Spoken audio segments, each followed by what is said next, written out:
I originally did not want to make this video. After making one of my most controversial videos to date, I was kinda done with making videos of this sort, as people in this toxic community simply can't take opinions that differ from their own.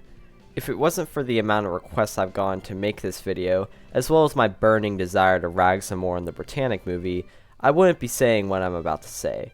The Lusitania documentary, drama, whatever you would like to call it, is okay.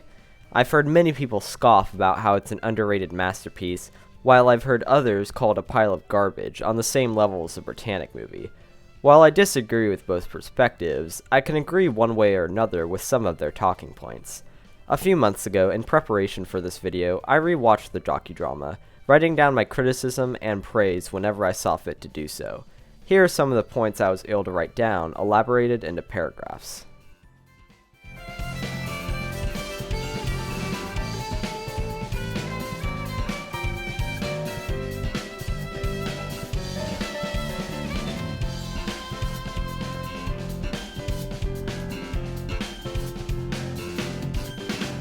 Before I get into the meat of this discussion, I would first like to mention the origins of the docudrama.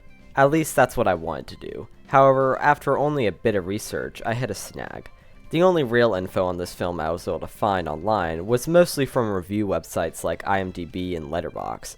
Even the Wikipedia article doesn't give any insight to how the film came to be. The only thing I know for sure about this film's history is that it aired on television between May 13, 2007 and February 3, 2009. Likewise, I was unable to find any information on the film's director, Christopher Spencer, besides a list of movies he's worked on. After more than an hour of research, however, I was able to find more than enough information on the sets of the movie and where they were filmed, which I will gladly show you in the next section of the video. For now though, let's get back on track. The overall presentation of this film is poor. The entire picture is in 4:3, which was common for television films of that time, but doesn't hold up as well by today's standards. Many of the shots seem stretched down to fit in the tight aspect ratio, which makes a lot of the shots feel unprofessional and hard to follow. This is a problem with a lot of aspects of the film. Most shots go for a moody, desaturated war feel, which I think works in the context of the story. However, some shots don't even attempt to run with this theme, and because of this, it makes the film feel unpolished and inconsistent. This is a minor problem in the grand scheme of things, and I don't think it stems from a lack of effort, more so the low budget of a television film. It's definitely noticeable though, and takes me out of the experience. The camera work is okay. I like some of the shots, like the shot showing the towering Lusitania compared to the people boarding her from below. Overall, I actually like the way the New York boarding sequence is filmed. It does a pretty good job of displaying Lusitania's size, and that CGI shot of the ship's hull and superstructure near the end is very well done. I love that shot of our main character walking around the several public spaces of the ship as the camera follows him. It does a really good job of getting us to know the ship, even if it's a completely inaccurate set. I'm mostly fine with the shaky cam shots, however some shots just make it hard to follow what's going on. One aspect I really don't like goes back to the overall presentation. I despise the iMovie-esque editing choices. I understand it's part documentary, but it feels unprofessional to have a generic old world map directing us through the eastbound transatlantic route. It's definitely a personal preference nitpick, but I really don't like this style of editing, which persists throughout the film. You would think that after my slander of the Britannic movie's CGI, that I would equally dislike the CGI of this film. However, I actually don't mind it here. It's mostly prosthetic and green screen work. The few CGI shots that there are not amazing, but they do a good job of keeping up with the mood the film is going for. Good atmosphere and lighting, okay camera work, and an accurate but believable Lusitania model. The only CGI shot I don't like is the shot of Lusitania's stern in the fog, which goes a bit too deep into Britannic movie territory for my liking. If I really wanted to, I could compare and analyze every aspect of the points I just talked about. However, to keep this video short, I will move on. There's plenty I didn't go over, but I think I covered the most noticeable things. There is a lot to unpack here. Unlike the Britannic movie, which has sets that were consistently inaccurate and looked cheap, the sets of this film are a lot more of a mixed bag, however still lean towards the negative in my opinion. Every set has its inaccuracies to a certain degree, some more so than others, but in the end, they're bogged down by a poor presentation I mentioned earlier. The stretched 4:3 aspect ratio and the bland lighting really take away from the experience in this case, specifically in the interior sets.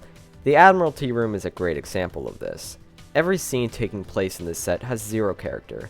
It's just a generic office space with bland dialogue to boot. The U-boat scenes suffer from this as well, however not to the same degree. The historical accuracy of the sets is debatable. The interior sets of Lusitania are garbage, not because the sets themselves are bad, but because they are completely out of character for a ship like Lusitania. They're not based on any of the ship's actual public spaces, which, come on, even the Britannic movie sets are very loosely based on the ship's actual blueprints. These look like they're from a completely different time period. Same with the costume design. Some of them are fine, but a lot of the outfits characters and background actors are wearing are completely out of the period. I will say though, even though it still has inaccuracies, Lusitania's boat deck as it's depicted in this film is well done. This is the only time in the film where I actually feel like I'm watching these characters walk on Lusitania and not a film set. The U-boat sets are probably the most interesting out of anything else in this film. The sets themselves, as well as the full-size U-boat prop, are inaccurate to a World War I period U-boat, and relate more so to the Second World War.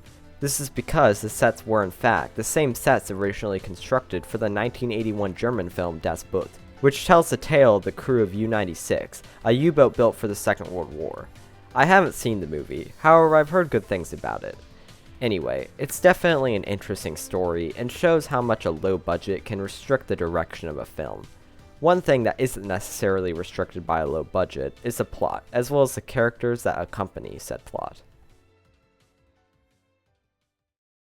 I'll make this section short, as because of the nature of this film being part documentary, there really isn't any time for proper character development for these mostly real historical figures.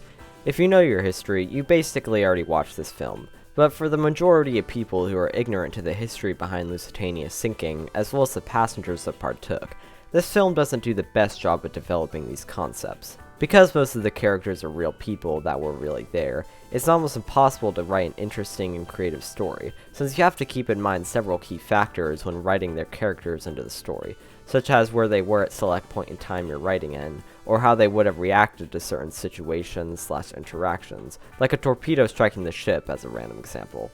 You can be creative in this formula, such as making up scenarios and interactions based off of their real-life personalities, the best example I can think of being Thomas Andrews' character in Titanic. His entire character in that film is fabricated, however still feels like him because of how well his real-life personality is nailed. It's understandably much harder to do that kind of thing with this kind of film, since at the end of the day, historical accuracy is more important than storytelling with a docudrama. And hey, there are still some good characters. Adrian Topol's character is the only character in the entire film that gets any time for proper character development, probably because in reality, he plays a completely fabricated person. John Hannah as Professor Ian Holborn is a great lead, however he remains the same exact character from beginning to end, with little to no character growth. The plot, well, it's Lusitania's sinking, the lead up to and the aftermath. Nothing really to say here, except for the constant jumps between the Admiralty and Captain William Turner's perspective. I don't really care for the scenes with the Admiralty like I mentioned earlier, but it's a nice insight to what was happening on their side during the voyage, historical accuracy being debatable.